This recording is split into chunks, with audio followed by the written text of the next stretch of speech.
প্রশ্নের জবাব না দিয়ে এক কদম বাড়তে দিবেন না। আর উমরিহি ফিমা আফনা, 70-80 বছরের হায়াত কিভাবে কাটাইছো কইয়া যাও।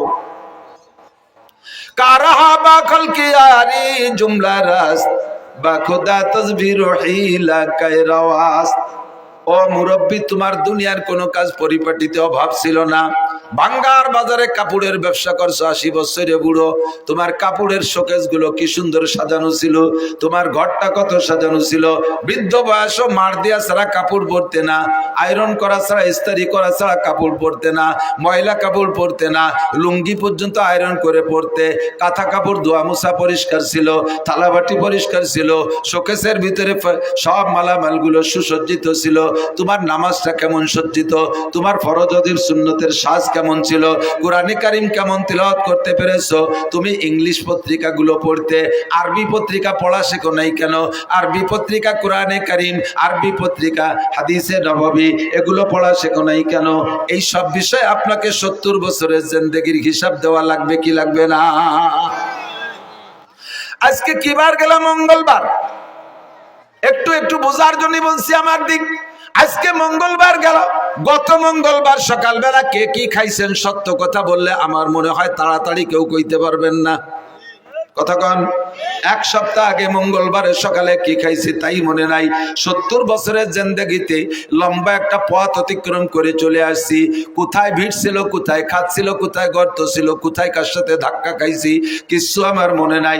যৌবনের ভিতরে অনেক অন্যায় অপরাধ করেছি, অর্থনীতির মধ্যে অন্যায় করেছি, সমাজ রীতির মধ্যে অন্যায় করেছি, বিচার আচারের মধ্যে অন্যায় করেছি, পরিবার পরিজনকে পরিচালনার ক্ষেত্রে হাজারো অন্যায় করেছি।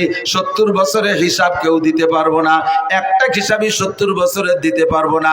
যদি আপনাকে 3 নম্বর প্রশ্নটা করা হয়, আনমালিগি, জীবন ভরে কত টাকা কে ইনকাম করছেন, গোটা জিন্দেগির আয়ের একটা অডিট যদি আমাকে করা হয়, এ মিয়া মৌলানা নাসির সারা জীবনে কত টাকা ইনকাম করছো হিসাব দাও, আমার মনে হয় একজনও কইতে পারবেন না। কতক্ষণ? আনুমরিহি ফিমা আফলা, গোটা জিন্দেগির হিসাব দিয়ে দাও। 2 নম্বরে আন শাবাবিহি ফিমা আবলা, যৌবনকাল কিভাবে অতিবাহিত করেছো বলে যাও। এই গোটা জিন্দেগির মধ্যে ভেরি ভেরি ইম্পর্টেন্ট টাইম হলো যৌবনকাল। যৌবনকালের হিসাবটা এজন্য নেওয়া হবে কারণ যৌবনকালে ভালো বেশি করা যায়, মন্দ বেশি করা যায়। কতক্ষণ? যৌবনকালে রাত 2টা 3টের সেই ফুটবল খেলার ম্যাচ সারা রাত দাঁড়িয়ে দাঁড়িয়ে যেমন দেখা যায়, ইচ্ছা করলে তেমনই যৌবনকালে শেষ রাত্রে ওইটা ঠান্ডা পানি দেওয়া গোসল যেটা প্রয়োজন আদায় করে রাতের বাকি অংশ দাঁড়ায় দাঁড়ায় তাহাজ্জুদ পড়া যায়। যৌবনকালে ইচ্ছা করলে বাইসাইকেল চালায় কাশিয়ানির ওড়াকান্দি ঠাকুর বাড়ি যাওয়া যায়। যৌবনকালে ইচ্ছা করলে ভাঙ্গার থেকে বাইসাইকেল চালাইয়া ইস্তেমার ময়দানে যাওয়া যায়, সরমুনের ময়দানে যাওয়া যায়। যৌবনকালে ইচ্ছা করলে প্রত্যেক সপ্তাহে হিন্দুদের সাথে দূর সফরে যে একটা পূজা পাঠে অংশগ্রহণ করা যায়। যৌবনকালে ইচ্ছা করলে প্রত্যেক মাসে মুফতি আব্দুল গফফার সাহেবের কি বলা হয় নগরকান্দা ইসলাহি মজলিসে অংশগ্রহণ করা যায়। কথা বলেন, যায় কি যায় না? যৌবনকালে অন্যায়ও বেশি করা যায়, ন্যায়ও বেশি করা যায়। এই যৌবনকালটা হলো জীবনের মূল সময়, মূল্যবান সময়। এইটা সম্পর্কে জিজ্ঞাসা করা হবে। বার্ধক্য এসে গেলে, বৃদ্ধ হয়ে গেলে এনি ম্যান এভরিবডি, প্রত্যেকটা মানুষের মন দুর্বল হয়ে যায়, গুনাহ করার এনার্জি থাকে না, গুনার কোনো শক্তি থাকে না। ঠ্যাং একটা কবরে চলে যায়, চাকা একটা পাংচার হয়ে যায়। দিনের বেলা আগে সূর্যের আলো কি বলা হয়, দিনের বেলা আগে চোখে এত পাওয়ার ছিল, দিনের বেলা আকাশে তারকা দেখতো। এখন বৃদ্ধ হয়ে যাওয়ার কারণে রাতের বেলা আকাশে চাঁদটা দেখতে পারে না। যৌবনকালে লোহা খাইলে পানি হয়ে পিছন দিয়ে বেরিয়ে যাইতো, বৃদ্ধ হয়ে যাওয়ার পরে এখন পানির মতো কোনো খাবার খাইলে, পানি যাও খাইলেও যেমন খায় তেমনই পিছন দিয়ে বেরোয় যায়, পেটে শক্ত হয় না। কথা কন ঠিক কি ঠিক না? এ হলো যৌবন আর বার্ধক্যের পার্থক্য। কাজেই তোমার যৌবনকালের হিসাবটা একটু দিয়ে যাও। যৌবনকালে যা একবার শোনা হয় তা ভোলে না, আর বৃদ্ধ হয়ে গেলে 50 বার শুনলেও মুখ মনে থাকে না। আনমালিহি মিন আইনা ইকতাসাবা ফিমা আনফাকা, 3 নম্বর প্রশ্নের জবাব না দিয়া একজন ফর্দে বাসারও সামনে বাড়তে পারবে না। 3 নম্বর হলান মালিকি মিন আইনা তাসাবা ফিমা আনফাকা। এই কথাগুলো বহুবার শুনেছেন, বহুবার শুনেছেন। জবানের পার্থক্যের কারণে কখনো কখনো কোনো কথা অন্তরের মধ্যে জায়গা পায় বেশি। আমার কথা অন্তরে, আজকের এই কথাগুলো আমি বললে ভিতরে নাও ঢুকতে পারে। হুবহু এই কথাগুলো মুফতি আব্দুল গফফার সাহেব হুজুর, ইসমাতুল্লাহ কাসেম সাহেব হুজুর দামাত বরকাতুহু আলিয়া, উনরা বললে কথাটা আপনার ভিতরে গ্রহণযোগ্যতা বেশি পাইতে পারে। বড় মানুষের কথা বলছে, আবার আমাদের থেকে ছোটরা কথাগুলো শোনায় গেছে, আপনি গুরুত্ব দেন নাই, হয়তোবা আমার মুখের কথাটা আপনার মধ্যে হিট করতে পারে। এই জন্য পুনরাবৃত্তি করি। আল্লাহ বলেন ওয়াযাক্কির ফা ইন্না যিকরা তানফাউল মুমিনিন। একই কথা বারবার বলো, কালকের কথাটা অন্তরে ঢোকে নাই, আজকেরটা অন্তরে ঢুকে বসতে পারে। 3 নম্বর ইমিগ্রেশন, কিয়ামতের ময়দানে 3 নম্বর প্রশ্ন, আন মালিহি, মাল সম্পর্কে জিজ্ঞাসিত হবেন। মাল সম্পর্কে জিজ্ঞাসিত হবেন, কে কোত্থেকে কত টাকা ইনকাম করছো, জবাব দিয়ে যাও। মাল সম্পর্কে 2টি জিজ্ঞাসা, ফিমা আনফাকা মিন আইনা ইকতাসাবা ওয়া ফিমা আনফাকা, মাল কোত্থেকে কামাই করছো বলে যাও, আর কোথায় খরচ করছো বলে যাও। উভয়টাই আমার কাছে বলতে হবে। ইনকাম ভালো কিন্তু খরচ ভালো না, এটাও অন্যায়। আবার ইনকাম খারাপ কিন্তু খরচ ভালো, এটাও আল্লাহর কাছে গ্রহণযোগ্যতা পাবে না। কথা বলেন ঠিক কি ঠিক না? জিজ্ঞেস করছে, এই আব্দুল মালিক, তোমার ইনকামের অবস্থা কি বলো, আয় ব্যয় উভয়টাই বলো। আল্লাহ ব্যয়ের কথা পরে কই, আয়টা শুনলি তুমি ব্যয় শুনতে চাবা না। আমার ইনকাম আজীব। বলো কিভাবে? শেষ রাত্রি উঠে তাহাজ্জুদের নামাজ পড়ছি, এরপরে 12 তাসবিহ পালন করছি, দোয়া করছি, মুনাজাত করছি, ফজরের আজান দেশে ঘরে সুন্নাত পড়া সুন্নাত, সুন্নাত ঘরে পড়া সুন্নাত, এবং সূরা কুলিয়া এবং কুলহু দিয়ে পড়া সুন্নাত। এভাবেই সারা জিন্দেগি আমল করছি। ফজরের নামাজ জামাতে পড়া 2.5 ঘন্টা দাওয়াতের মেহনত করছি মহল্লায়। কাজগুলো শুনেন কেমন সুন্দর আব্দুল মালিকের। এরপরে ইশাকের নামাজও পড়ছি, তারপরে বাসায় আইসা আধা পারা কোরআন শরীফ তেলাওয়াত করছি। এরপরে স্ত্রী যা রান্না করছে সুন্নতি তরিকায়, বাল বাচ্চা নিয়ে এক দস্তারখানে এক প্লেটে বসে খানা খাইছি। খানা খেয়ে এরপরে রিক্সা ভ্যান খান নিয়ে বেরোইছি। রাস্তায় বেরোনোর পরে যাকে পাইছি, যেই বলছে প্রস্তাব দিয়েছে তাকে উঠেছি, কোনো ভাড়া টাড়া কন্ট্যাক্ট করি নাই। নেমে যাওয়ার পরে খুশি হয়ে যা দিয়েছে তারপর কনাআত করেছি। যখনই জোহরের আজান দিয়েছে আর প্যাডেল মারি নাই, যাত্রীদের সাথে কন্ট্যাক্ট করতাম, বাইরে তোমার গন্তব্যে পৌঁছে দেব, তবে আজান হইলে কিন্তু নামাজ না পড়ে আর একটা কদম সামনে বাড়বো না। এমন করে আল্লাহ সারা জিন্দেগি নামাজের মধ্যে কোনো ত্রুটি করি নাই। আজান হইলে আর ভ্যান চালাই নাই। মাগরিবের নামাজ পড়া পাইলে অ্যাক্টিভ দিছি, না পাইলে বাসায় চলে আসছি। ঈশার নামাজ পড়ে সূরা ওয়াকিয়া পড়ছি, এরপরে সূরা মুলুক পড়া, এরপরে বাচ্চাদেরকে নিয়ে দস্তারখানে খানা খেয়া আল্লাহ ওযু সহকারে বিছানায় পিঠ দিয়েছি। বলো আল্লাহ, আমার ইনকামের মধ্যে ত্রুটি কোন জায়গায়? আল্লাহকে golden A plus thank you, welcome. তাল এদিকে সব তোমার জন্য দরজা খোলা, কিন্তু খরচ করছো কিভাবে, এটা একটু সঠিক হয়ে চলে যাও। খরচের ব্যাপারে একটা সমস্যা আছে। ওই শনিবারে ব্যারাকের কিস্তিতে টাকাগুলো দিয়ে দিছি।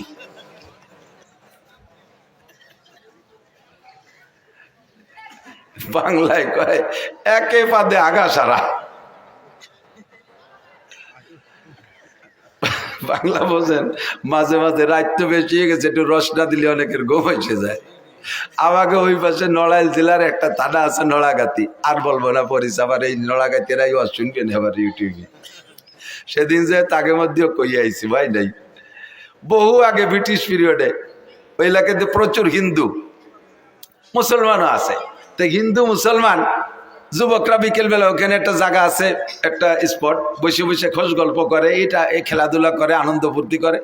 তো ফাজলেমি করে দুইজনে 22 ছাড়া শাড়ি ফাল্লা লাগছে। একজনে একটা দেয় আর একজনে একটা দেয়, একজনে একটা দেয় আর একজনে একটা দেয়।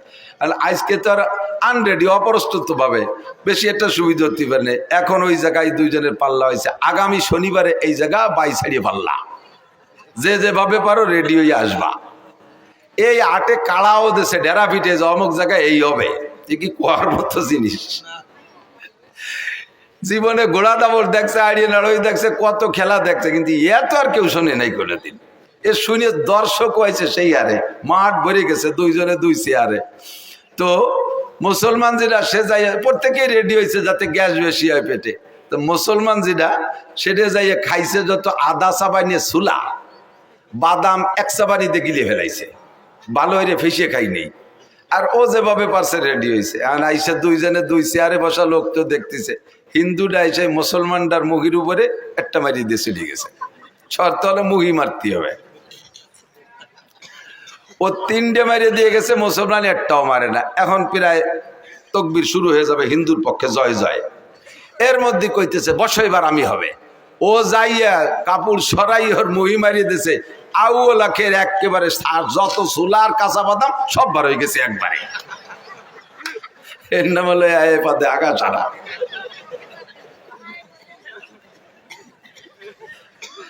সারা জীবন বইয়া এত দরবেশে ইনকাম করছো, তাহাজ্জুদের টাকা কোনো তা ছাড়ো নাই, পায়ে গায়ের রক্ত পানি করে ইনকাম করছো, খরচ করছো কোন জায়গায় একটু কইয়ে যাও। কয় আল্লাহ গ্রামীণ ব্যাংকের কিস্তি দিছি, আশার কিস্তিতে সব। এই কথা কইস না, আশার কিস্তিতে দিছি, অমুক জায়গা সুদে দিনায় টাকাগুলো দিয়ে দিছি। আল্লাহ কয় নো টক বাটুস্কুট, কথা হবে না, পিঠে সালা বান্ধ, তেল মাখাও যাতে বাড়ি স্লিপ করে।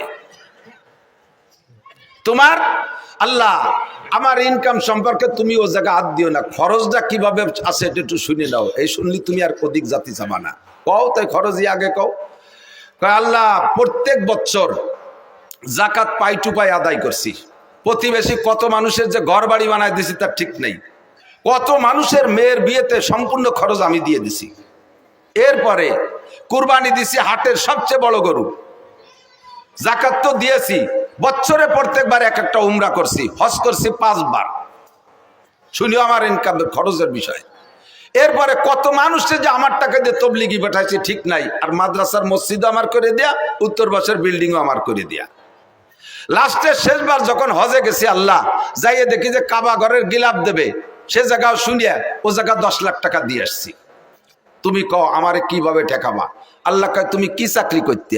কয় এই চাকরি করতাম। বেতন কত ছিল? 25,000। তা 25,000 টাকা বেতনে তুই এত তাতে টাকা বালি কোন জায়গা? তাই ক এতটা করতে টাকা বালি কোথায়? কয় রাস্তায় দাঁড়াইতাম, ট্রাকের সাথে একটু মুসাফা টুসাফা করতাম, এইভাবে যে কোনো একটা সেল একটা ব্যবস্থা। তুমি ওদিকে হাত দিও না, দাও এই পাশ কত সুন্দর। আল্লাহ কয় পাশায় সালাবান, ধুলাই হবে শয়তান। তোর সুদিয়া টাকা, তোর ঘুষিয়া টাকা, তোর হারাম টাকা দিয়ে আমার কাবা ঘরে গিলাপ দিছিস। আমার দিন তোর মতো হারাম খোরের কাছে ঠিকানা। আমার দিন আমি চালাবো। ইউরিদুনা লিইউতফিউ নূরাল্লাহি বিআফওয়াহিহিম আল্লাহু মুতিম্মু নূরিহি ওয়ালাউ কারিহাল কাফিরুন। আল্লাহু আকবার। আমার ধর্মের বাতি নিবানোর জন্য কেউ চেষ্টা কম করে নাই। ইহুদ নাসারা হিন্দু বৌদ্ধ খ্রিস্টান সকলেই আমার ধর্মের বাতি নিবানোর চেষ্টা করেছে। চেরাগের আকেই জাদবার ফরুজাত কাছে কাস্তাব জানাদের শেষ বসুজাত। ধর্মের বাতি নিবানোর বহুজনের চেষ্টা করেছে, আমার ধর্মের বাতি আমি জ্বালাইছি। আমার ধর্মের বাতি জ্বালানো বাতি তেল আমি দেই। ওই বাতিরে নিবাইতে আসলে তার দাড়ি মুখ মাথা সব পুড়ে আগুনের সরকার হয়ে যায়। আমার ধর্মের বাতি কেউ নিবাইতে পারে নাই, পারবেও না। তোর ঘুষকার টাকা দিয়ে ধর্মের বাতি জ্বালাইতে বলছে কে? তোর সুদের টাকা দিয়ে আমার ধর্মের বাতি জ্বালাইতে বলছে কে? শয়তান, তোর ইনকামের টাকা আমি চাই নাই। মিন আইনাক তাকসাবা ফিমা আনফাকা। ঢাকায় গেলে রিকশা চালাইতে চালাইতে কিছুদিন পর ঢাকার প্রাণ কেন্দ্রে 10 তলা দালান, টাকাটা কোত্থেকে পাইলে একটু আমার কাছে জবাব দিয়ে যাও। 4 নম্বর প্রশ্ন, মাদা আমিলা বিমা আলিমা। ও মুসলমান, এই 2 দিন ব্যাপী মাহফিলের থেকে উলামায়ে কেরামের কাছ থেকে কম কথা শোনো নাই। জীবনে বহু মাহফিল থেকে, আল্লাহু আকবার, আমার মনে হয় যে কোনো একজন বক্তার সম্পূর্ণ বয়ান যদি ইউটিউবে থেকে কালেকশন করে শোনেন, তাহলে ব্যক্তি জীবন থেকে নিয়ে জন্ম থেকে নিয়ে মরণ পর্যন্ত সুন্দর একটা জীবন ব্যবস্থা ওই বয়ানের মধ্যে থেকে সংগ্রহ করতে পারেন। আমি যত বয়ান করি আমার একটা খেয়াল রাখি যে এক জায়গায় একই কথা বারবার বললে মানুষের চর্বিত চর্বণ মনে করবে। তবে সেই বয়তে যে আসল কথাগুলো বলবো না তা না, একেবারে বিবাহ শাদী থেকে নিয়ে মরণ পর্যন্ত ধারাবাহিক মানব জীবনে যেখানে যা লাগবে সব কথাগুলো আল্লাহর রহমতে বলা আছে। ইউটিউবের ভিতরে শুনবেন, দেখবেন। আদর্শ মুসলিম পরিবার সদস্য হুজুরের লেখা একটা বই আছে, বইয়ের মধ্যে যা আছে আমার বয়ানের মধ্যে হুবহু তাই আছে। ব্যক্তি জীবন কিভাবে চলবেন, রাজনীতি কিভাবে করবেন, খেত খামার কিভাবে করবেন, জেনারেল পড়াশোনা কিভাবে করবেন, বিবাহ শাদী কিভাবে করবেন, দাম্পত্য জীবন কিভাবে কাটাইবেন, নামাজ কেমন করে পড়বেন, নামাজের মধ্যে কঠিন কঠিন টুকিটাকি মাসালা আছে, এগুলো নষ্ট হওয়ার কারণে কি সমস্যা, রোজা কিভাবে রাখবেন, হজের মাসালাগুলো সব বলা আছে। এই বয়ানগুলো আপনারা বয়ান মাঠ থেকে শুনেছেন। আল্লাহ পাক জিজ্ঞেস করবে মাদা আবিলা বিমা আলিমা, এতদিন পর্যন্ত যা শুনেছো এরপর আমল কতটুকু করছো বান্দা একটু বলে যাও। জবাব দিতেই হবে, জবাব না দিয়ে সামনে বাড়া যাবে না। যা বলতে চাইছি, আমার আপনার জিন্দেগিতে যত ইবাদত বন্দেগি করি না কেন, আউয়ালু মা ইউহাসাবু বিহিল আবদু ইয়াউমাল কিয়ামাতিস সালাহ, হাসরের মাঠে সর্বপ্রথম জিজ্ঞাসা হবে নামাজ। একটু জোরে বলেন কি? সবাই বলছেন কি? নামাজ কি? নামাজ সম্পর্কে, নামাজ সম্পর্কে জিজ্ঞাসিত হব। বলেন নামাজ সম্পর্কে জিজ্ঞাসিত। বলছেন তো সবাই? সবাই বলছেন তো? শেষ, আমার দায়িত্ব খালাস। কিয়ামতের ময়দানে আপনাকে আল্লাহ জিজ্ঞেস করবে নামাজ পড়িস নাই কেন? আপনি বলে আল্লাহ আমরা কত ভালো মানুষ তুমি জানো না, এই হুজুরকে ডাকিয়ে নিয়েছি মোটা মোটা টাহাই দিয়ে, এত বড় বড় হুজুর, আল্লাহ মাতু দাঁড় কুমকুমাতু নারকেলা গাছের তোড়, হাওড়ার ব্রিজ, তাল গাছের গোড়া, বাজারে মোড়া, রইসু শায়াতিন, আন্তর্জাতিক গতি সম্পন্ন কত তাই দিয়ে পোস্টার ভরি ফেলাইছে। সেই হুজুররা এসে দুনিয়ার গাল গপ করে চলে গেছে, কোনোদিন নামাজের কথাটা কইনি। যদি একবার কইতো তাহলে নামাজটা ভরি আমি ছাড়ি। হুজুরকে অ্যাটাক করবেন, আমাকে ধরবেন, যে হুজুরা নামাজের কথা বলে নাই। সেদিন আল্লাহ বলবে আমাকে, এ মৌলানা খালি খাইয়ে দিয়ে পয়সা নিয়ে চলিয়েছে নাকি, নামাজের কথা কইস নাই কেন? আমি বলে আল্লাহ অবশ্যই বলছি। তুমি বিশ্বাসটা হয় ওর আমল নামা দেখো। এবার আমল নামা খুলে দেখবে, তার ভিতরে অডিও ভিডিও সব আছে। মায়াল ফিজুমিন কাউলিন ইল্লা লাদাইহি রাকিবুন আতীদ, মুখ থেকে যে কথাটা বের করবেন অন্তরে হাজারো খারাপ কুকল্পনা করলে আল্লাহ ফেরেশতাদেরকে আমল নামায় লিখতে দেয় না। মনে মনে বিশাল বিশাল প্ল্যান করছেন, একেবারে ডোনাল্ড ট্রাম্পের মেয়ে বিয়ে করবেন, তারে যে মাথা ফাটায় ফেলে দেবেন, এগুলো মনে মনে কল্পনা করছেন। যতক্ষণ মুখে উচ্চারণ করবেন না ততক্ষণ পর্যন্ত লেখা হবে না। আর যে কথা মুখ দিয়ে বের করবেন সঙ্গে সঙ্গে লেখা হবে। কাজেই আপনি কিয়ামতে আমারে অ্যাটাক করতে পারবেন না। আমি সবাই রেদে বলাই দিছি, মুখ দিয়ে বলে ফেলাইছেন, আপনার আমল নামায় লেখা হয়ে গেছে। কিয়ামতের মাঠে সর্বপ্রথম জিজ্ঞাসা হবে নামাজ। নামাজের প্রশ্নে যে জবাব দিয়ে পার হয়ে যেতে পারবে ওর কোনো জায়গায় কোনো ঠেক হবে না। নামাজের কারণে সব জায়গায় আল্লাহ তারে পার করে দেবে। কেন দেবে? কেন দেবে? নামাজের কারণে কেন তারে সব জায়গা পার করে দেবে? আল্লাহ পাক বলেন নামাজ যে ব্যক্তি সঠিকভাবে পড়ে সে কোনো অন্যায় করে না। ইন্নাস সালাতা তানহা আনিল ফাহশাই ওয়াল মুনকার ওয়ালা যিকরুল্লাহি আকবার। নামাজ এমন একটা তাবিজ, নামাজ এমন একটা ক্যাপসুল, নামাজ এমন একটা ইনজেকশন, এই নামাজ এমন একটা টিকা, ওই টিকাটা লাগাইলে আর কোনো রোগ হয় না, আর কোনো রোগ হয় না। দেখবেন মাঝে মাঝে পোলাপান্ডের টিকা দেয়, দেয় না? টিকা দেওয়ার অবস্থা মনে আছে নাকি? টিকা দেওয়ার সিস্টেম কি? যে বাড়ি টিকা দেবে ওই বাড়ির সামনে বড় একটা ব্যানার টানায়, আছে না? আগে মাইকিং করে দেয়, অমুক মহিলা মেম্বারের বাড়ি টিকা দেওয়া হবে, অমুক ওয়ার্ড চেয়ারম্যানের বাড়ি টিকা দেওয়া হবে, অমুক মেম্বারের বাড়ি টিকা দেওয়া হবে, এইভাবে মাইকিং করে যায়। এরপরে যেদিন টিকা দেয় দেখবেন সেদিন বাড়ির সামনে একটা হলুদ ব্যানার টানানো থাকে। ওই হলুদ ব্যানারের ভিতরে কি কি আছে তা কি মনে আছে? দেখবেন হলুদ ব্যানারের মধ্যে গোল একটা বৃত্ত আছে, আছে? বৃত্তের মাঝখানে ছোট্ট একটা বাচ্চার ছবি আছে, আছে? এবার ওই বৃত্ত ভেদ করে দেখবেন 5টা অথবা 6টা তীর আছে, আছে না? সব মিলে তর্জমা কি?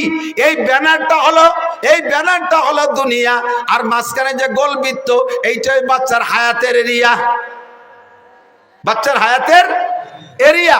এই হায়াতের এরিয়া সীমানা ভেদ কইরা এই দুনিয়ার থেকে 6টা রোগ আছে ওর দিকে যাইতেছে। জন্ডিস আছে একটা রোগ, যদি ওর মধ্যে ঢোকে, এরপরে পোলিও একটা রোগ আছে, যদি ওর মধ্যে ঢোকে, হায়াতের বৃত্ত ভেদ কইরা একবার ঢুকে পড়লে দুনিয়ার কোন ডাক্তার ডাইতার চিকিৎসা করা ওর মরণ অনিবার্য। ক্যান্সারের একটা জার্ম আছে, এইটা যদি ওর মধ্যে ঢোকে তাহলে ওর মরণ অনিবার্য। এই 6টা রোগ মানে 6টা তীর মানে 6টা রোগ। এবার হায়াতের বৃত্ত ভেদ করে বাচ্চার দিকে 6টা তীরে 6টা রোগে আক্রমণ করতেছে। এবার ডাক্তাররা গবেষণা করে দেখছে এই রোগগুলো যদি দেহের মধ্যে ঢুকে যায় তাহলে আর চিকিৎসা হবে না, কাজে এই রোগের আগে প্রতিরোধ করতে হবে। এই প্রতিরোধের জন্য একটা টিকা তৈরি করছে, যেই টিকাটা নিয়মতান্ত্রিক ভাবে কয়েক মাস যাবত দিলে ওই 6টা রোগ তার মধ্যে ঢুকতে পারে না, 6টা রোগ ঢুকতে পারে না। সেম কোয়ালিটি, এই দুনিয়া বিশাল দুনিয়া, এর ভিতরে থেকে আমার দিকে আমার হায়াতের একটা এরিয়া আছে, হায়াতের এরিয়া বাউন্ডারি ভেদ করে আমার দিকে রোগগুলো ঢোকার চেষ্টা করতেছে 6 দিক দিয়া। জোরে বলেন কয় দিক দিয়া? 6 দিক দিয়ে। ব্যক্তি জীবন, পারিবারিক জীবন, সামাজিক জীবন, অর্থনৈতিক জীবন, রাজনৈতিক জীবন, আন্তর্জাতিক জীবন। ব্যক্তি জীবন দিয়ে রোগ, পারিবারিক জীবনের রোগ, সামাজিক জীবনের রোগ, অর্থনৈতিক জীবনের রোগ, রাজনৈতিক জীবনের রোগ, আন্তর্জাতিক জীবনের রোগ। এই 6টা রোগ আমার দিকে ঢোকার চেষ্টা করে। এই 6টা রোগ যদি ঢোকে তারপরে হাজার হাজার রোগ ভিতরে তৈরি হয়, হাজার হাজার রোগ তৈরি হয়। এবার এই 6টা জীবনের রোগকে ঠেকানোর জন্য আল্লাহ পাক একটা টিকার ব্যবস্থা করেছেন। ওই টিকাটার নামই হলো নামাজ। আল্লাহ বলেন